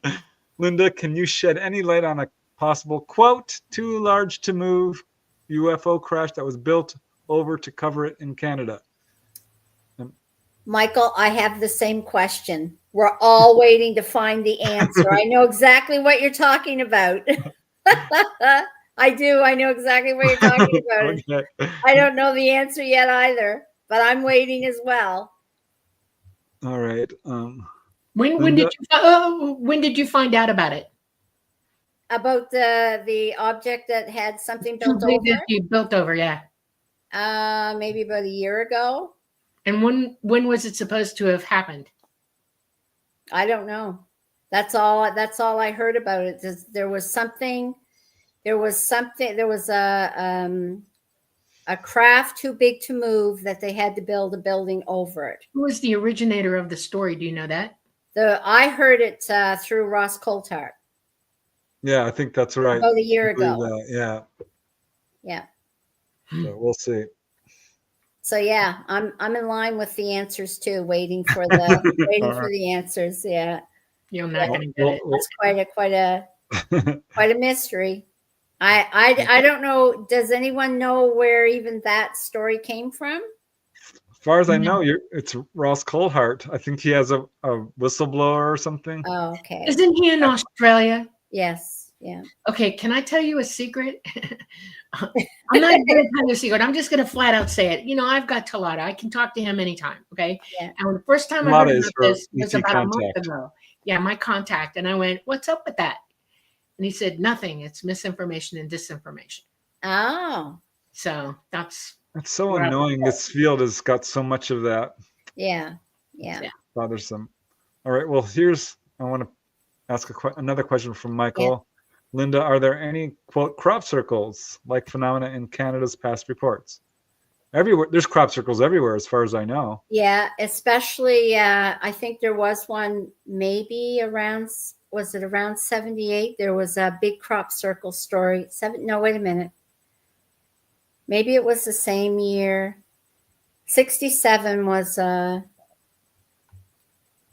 67. It seems to me it was the year like of Shag Harbor, the Falcon Lake incident, and I think the big crop circle incident out in Alberta. Did they get a picture of it?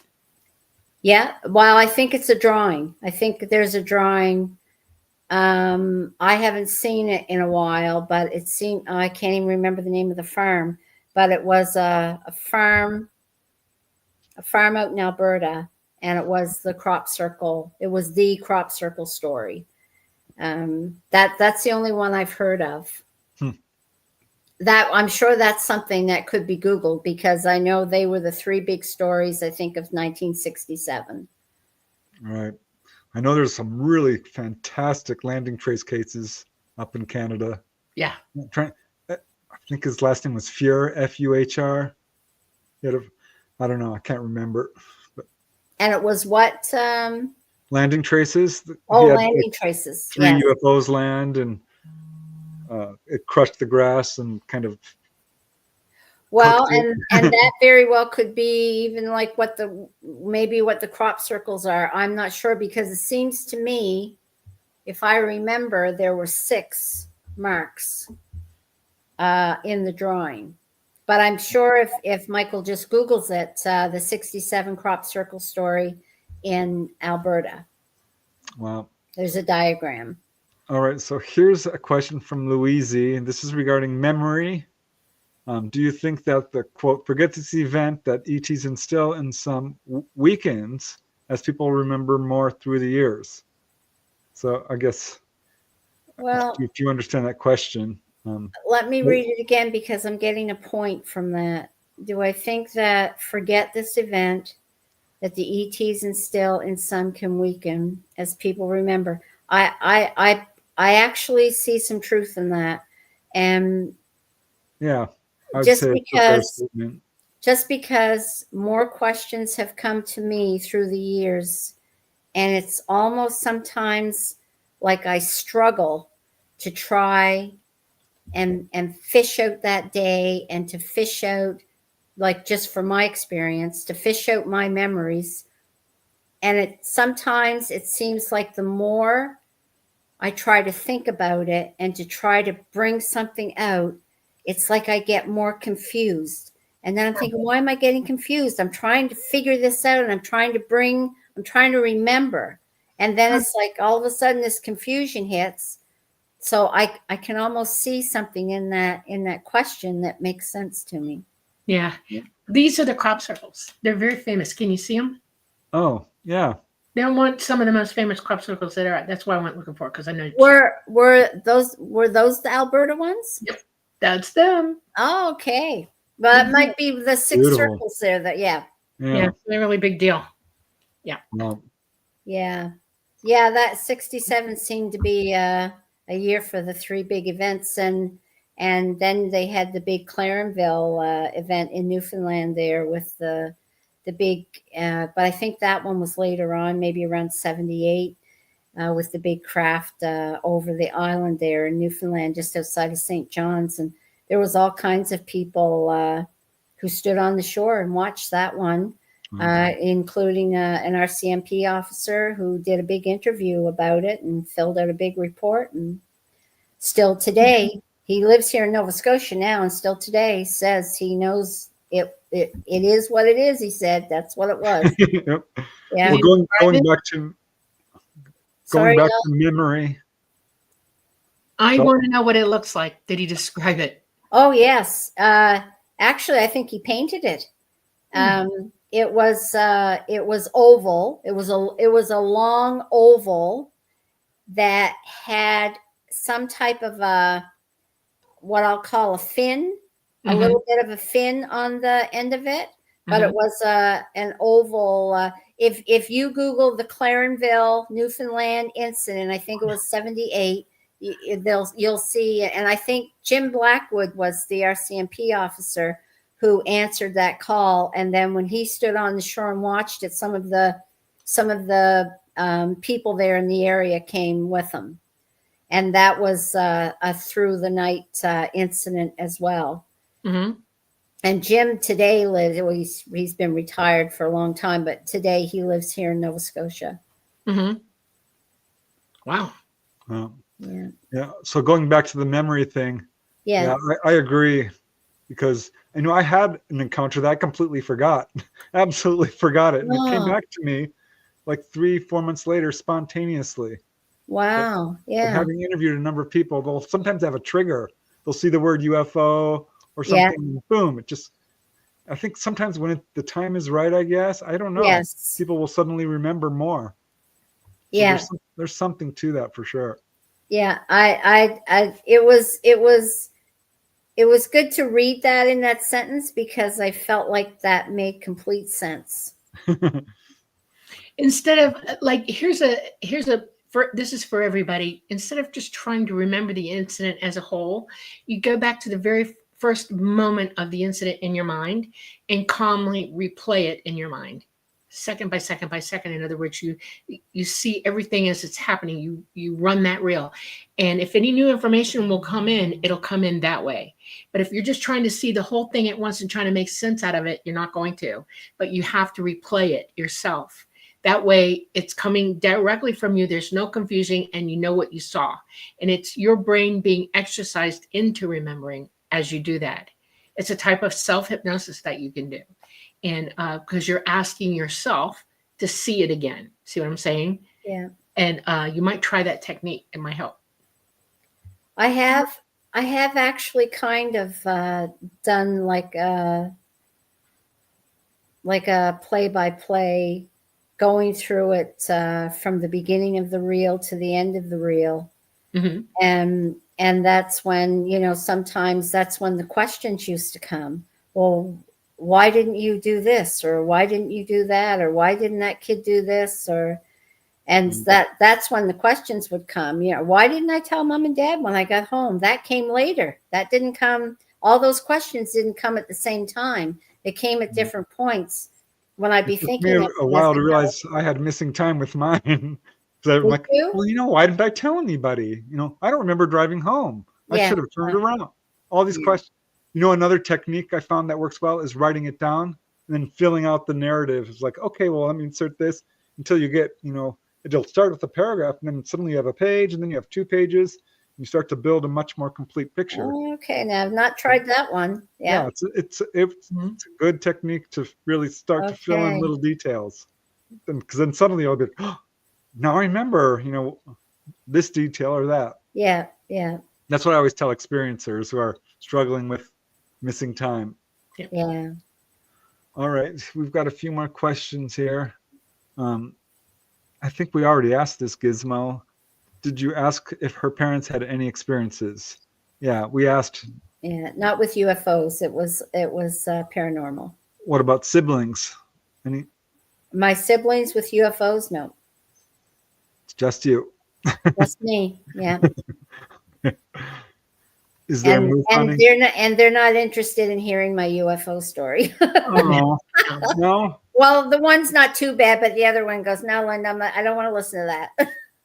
It's okay. Yeah, I have 5 brothers and sisters, and kind of like, stop talking about UFOs. Except for my brother, who of course saw one. What are you gonna do? Yeah. Is there a MUFON in Quebec? Well, yeah. I would assume, right? We have a field investigator in Quebec, Kevin, and Kevin. Sometimes when Kevin, one of the things we're trying to figure out right now is we sometimes we'll get a language barrier with the French and the English, and so we're trying to figure out come up with a better solution for the language barrier. But thank God we have Kevin, because sometimes the reports that will come in from Quebec are in French, and so Kevin looks after that. Bless his heart for that. And Kevin's also an ERT on the ERT member. And I took French for like 7 years in school. I can speak it. It's hard to understand, but I can get along. Yeah. So he speaks it really, really well. Don't kid yourself. Yes. Yeah. But no, yes, we have Kevin in Quebec. Very cool. And it's always good to have more. That's why, just speaking about our field investigators right now, we have about 15 field investigators right across Canada from coast to coast. And there are some provinces that are missing. We don't have any PEI. Newfoundland, we just got one in Newfoundland. We don't have any in PEI, New Brunswick. 15 is not that much for a whole country. No, that's it. Gosh. That's all we have. Well, and see, when I first joined, there were more. When I first joined MUFON, I think back in 2018, there were more field investigators, but there were enough that if whatever case came in, whatever province it came in, that field investigator for that province was assigned the case. So now that we have provinces that are missing field investigators, we now just kind of all share each other's cases. And so if a New Brunswick case comes in, then usually I'll take a New Brunswick, being closest in Nova Scotia. Well, that's the way it should be. Yeah, but we all share each other's cases. So I can do BC cases, or BC will do Nova Scotia cases, and it works well. It's just sometimes it would be good to get a few more field investigators because we get a little behind in the cases because there's not enough. Some will come in. Sometimes they'll come in spurts, and it's like, whoa, slow down, because we don't have enough field investigators, and so they have to wait in line for a little bit. So, but we do have. We just got a new field investigator, so we have a new one in training, and we have 2 more who are studying the manual right now. So that will add 2 more Cool. to the Yeah. list. And so it's starting to pick up again, which is great. All right. Well, we're almost out of time. I want to go through a few more questions, rapid fire. Yep. Just a few seconds. I don't know if you can answer this one from Larry Hank. Has there ever been a cylinder-shaped UFO in Canada? A cylinder. You know, I think the closest that I could come to a cylinder would almost be the shape of that one that I was talking about in Newfoundland. When I said like that it was oval, it was almost like that it was described as cylindrical. That would be about the closest I would come. I bet I could find one if I were to look up, New Fork. Oh, yes. MUFON. Yeah. All right. Yeah. Here is a question which is kind of interesting from Dana. Ask Linda if she knows an Audie Uden that lives in Nova Scotia, part of MUFON. No, I don't. All right. And she's part of MUFON, I believe. All right. I will remember her name. Here's another real quick. Do some UFOs get very small? Yeah, there are some tiny UFOs. Well, don't you find that there's so many of just the spherical ones, the little metallic like balls? or something. I'll tell you, you want to see the hot spot for those, like the little spherical balls or the metallic balls or the white lights. You want it right here in Nova Scotia, up on Cape Sable. Mm-hmm. Like it's even historical there, even along the beaches, the white lights coming out of the water or the white balls coming out of the water. And that's been going on for so long up here in Nova Scotia and Cape Sable that, 100 years ago, the parents, when the kids used to go outdoors to play, they'd say, now you stay off of Daniels Head Beach, watch those white lights when they come out of the water. Or down here in one of the fishing villages not far from here, years ago when, kids my age that were kids back then, remember the white lights that used to come out of the water. They used to call them fairy lights. They said we didn't know what they were back then, so we just called them fairy lights that were always coming out of the water. All right. So, it's been going on for like generations, right? We're pretty much going to have to stop here. But Dolly, here's a question for you real quick. When the UFOs go in the water, do they fish? Are they going fishing? No. Okay. They do not eat our fish. Our oceans are polluted. They won't have anything to do with them. Yeah. All right. Good question. One more real quick question. I don't know if you know of this case or not, but this is That's what I was talking about. Yeah. Oh, okay. 96. Clarenville, Newfoundland? Oh. No, that must be it seems to me that the one that Jim did, I thought was back in 78. But this one here is a large silent triangular craft.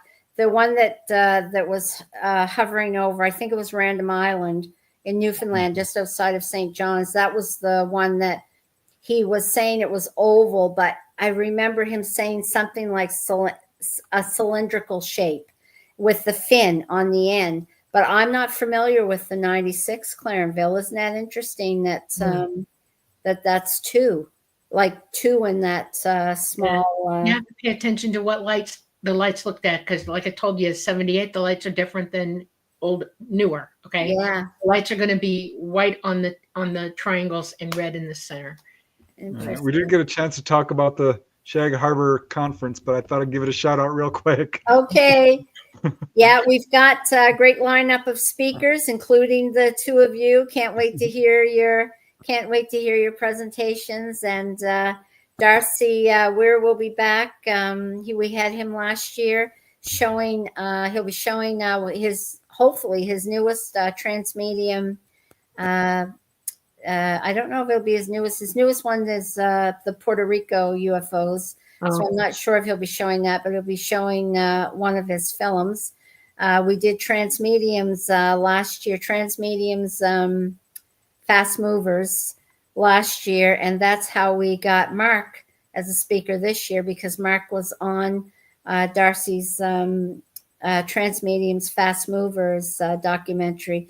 And Mark is video and photo analyst for MUFON Cool. in the U.S. And he's also an astronomer, so I think he's going to be really That's cool. interesting to listen to. Yeah. Kevin Randall, of course, retired military researcher for many years on crash retrievals, cattle mutilations, abductions. He's got the whole kit and caboodle, so he'll be great. And both you and Preston, Dolly and Preston, can't wait to hear you. Martin's going to be our MC. Martin Willis, he was our MC last year, wonderful podcaster as well. And then Chris Stiles, he's our Shag Harbor resident expert. And yeah, we're hoping to get him on our show. I've got him in contact with him. We had a weird week last week, and I haven't got to it yet. But please let him know that the contact. I did. I already did. Right. And he's expecting your email or your call. Okay, and you know, you'll be so happy to have him on, because there's nobody that knows that Shag Harbor story like him. I read his book. Just to go on the tour. Well, so you know. yes. But Yeah. he also, you know, he has now extended it into the Shelburne story, and that's where the mystery grows. Ooh, okay. And because cool. it's become two different parts, so Right. it'll be great for you to have him as a guest. All right, Cool. perfect. Well, thanks, Linda. That was amazing. Yeah. I'm so glad you asked me. Thank you so much. I know, and we're gonna catch up again. I'm serious. Like after we go to Shag Harbor, we might have you on again after that, because that's going to be fun to talk about. I would love that. When we sign off, please stay online with us. Don't go away. All right? Okay. All right. Well, just let me say thank you again, Linda. It was amazing. And thank you to everyone in chat. We really appreciate all the wonderful donations you guys made. Namaste and Louise. Amazing, you guys. Star Orchid. I don't know how you do it. Gizmo, Larry Hank, you guys. So awesome. Bob Thorson, we love you so much. Thank you very, very much. And yeah, Linda, you were awesome. I'm sure I had a great time. Thank you for having me, and thank you to all of your guests that were here with us tonight as well. I especially loved the schoolyard story, because it just touches me just to know that kids are seeing this. Give me some clues as to how to find the girls. Yeah, well, yeah, we will. Dolly, you're muted again. Don't know how that keeps happening to Dolly. Yeah, they don't like me. We have issues with that. Okay. All right. Thank you, Linda, so much. We're going to do this again after Shag Harbor. I'm going to get dates set up with you afterwards. All right. Everybody, thank you for visiting with us on this wonderful Monday night at the Light Gate. We will be back next Monday for our 101st show. I'm excited about that as well. We're coming to you live from the beautiful city of New Orleans in Louisiana at the United Public Radio Network at 105.3 FM and the UFO Paranormal Radio Network at 107.3. And I probably put that backwards. I'm too excited tonight. Anyways, dyslexia is on me tonight. We're so glad that you were all here. I want you all to go and have a wonderful week. And everything we talked about, look it up yourselves. Go to Google and find out what we were discussing and bring the pictures up for yourself. I hope everybody does do that. It's a wonderful thing to bring information up, and we kind of hope that you're going to back up and look at it yourselves. All right. We love you all. Namaste. Thank you, guys. Thank you.